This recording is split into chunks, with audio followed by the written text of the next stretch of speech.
Bonjour, nos chers spectateurs. Soyez les bienvenus à Omsk. Omsk est une ville au cœur de l'Eurasie. Toutes les routes du pays mènent ici. Elle est traversée par deux routes fédérales, le Transsibérien et le fleuve Irtysh. Les plus grandes métropoles de Sibérie, de l'Ural et de la capitale du Kazakhstan, Nur-Sultan, ne sont que quelques heures d'Omsk. La ville accueille amicalement de les invités. Des étudiants du monde entier viennent ici pour étudier. Le design d'université prépare des professionnels. Omsk est un grand centre industriel de la Sibérie. La ville abrite 200 entreprises industrielles. L'histoire d'Omsk est étroitement liée au nombre d'acteurs, d'artistes, d'écrivains, de musiciens, de créateurs de l'atmosphère spirituelle et unique de la ville. Ce sont Mikhail Vrubel, Valentina Talizina, Arkady Koutilov, Vissarion Chebalin et d'autres. C'est une sculpture consacrée à Ivan Buchholz. On l'appelle aussi la boule de Buchholz. Sur ce monument, nous pouvons voir des images de quelques événements historiques de la ville et le nom de son fondateur. La boule de Buchholz se trouve sur la place du même nom. Il y a une centaine d'années, un marchand et un architecte ont construit l'hôtel particulier au bord de l'Irtysh. Ils ne pouvaient pas supposer que son dessin serait si étonnant et compliqué. En 1918, la maison était occupée par le gouvernement ban-russe. Dès la fin du décembre 1918 au novembre 1919, l'hôtel particulier était une résidence de l'amiral Kolchak. Le 25 août 1919, dans cette maison, on a effectué un attentat contre le gouverneur souverain de la Russie, Kolchak. À ce moment, Kolchak n'a pas été dans la maison, mais la bombe a détruit la salle de garde et la laverie.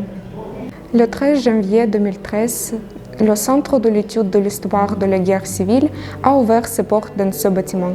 Vous pouvez y trouver quelques expositions.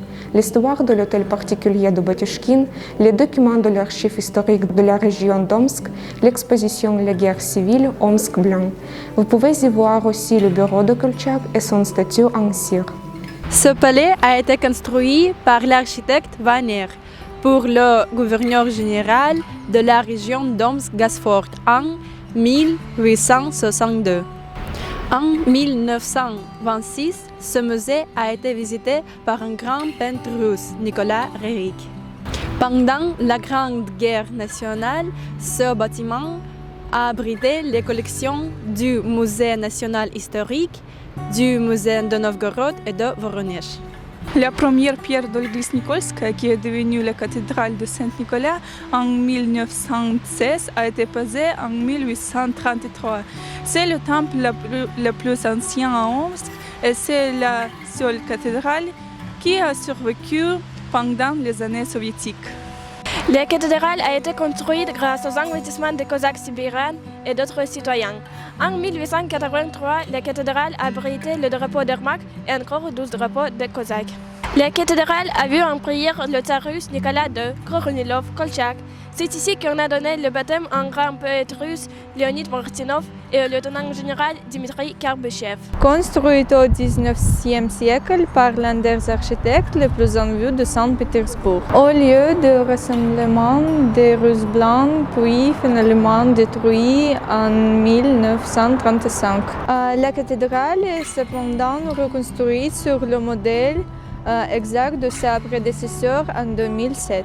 C'est le 14 octobre 2100, lors de la plus importante fête religieuse de l'Église orthodoxe, que la première pierre de la cathédrale y resterait posée. Le 6 janvier 2007, la veille de Noël, les 13 cloches ont sonné pour la première fois sur le clocher de la nouvelle cathédrale.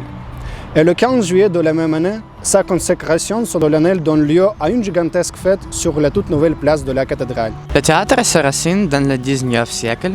Le premier bâtiment en bois a été construit en 1875. Un an plus tard, il y avait déjà sa propre troupe professionnelle. L'âge d'or du théâtre a eu lieu au milieu du XIXe siècle. Ce fut alors qu'il est devenu le plus grand et plus intéressant du pays. En 1983, il a reçu le titre académique. Tous les 2 ans, Omsk devient la capitale théâtrale du monde. Les théâtres les plus titrés d'Europe et d'Asie présentent leurs meilleures productions au Festival international Académie. L'orchestre symphonique académique d'Omsk est largement connu. Ces programmes rassemblent des salles complètes en Europe et aux États-Unis. Dmitri Khvorostovsky, Mstislav Rostropovich, Denis Matsuev ont collaboré avec le groupe musical. La ville possède les plus grandes collections d'art étrangers et russes de la Sibérie. Au musée de Beaux-Arts Roubaix, vous pouvez voir les originaux des célèbres peintures de Ririk Korovine-Goncharova. Et en 2019, le musée a trouvé une nouvelle succursale. C'est la première représentation du musée de l'Ermitage derrière l'Ural. Les Amish remportent de nouveaux sommets dans le sport.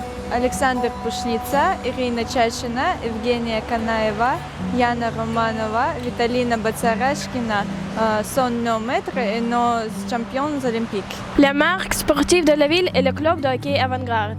À Omsk, un système unique de formation des enfants et des jeunes a été créé. C'est l'Académie de hockey Avant-Garde.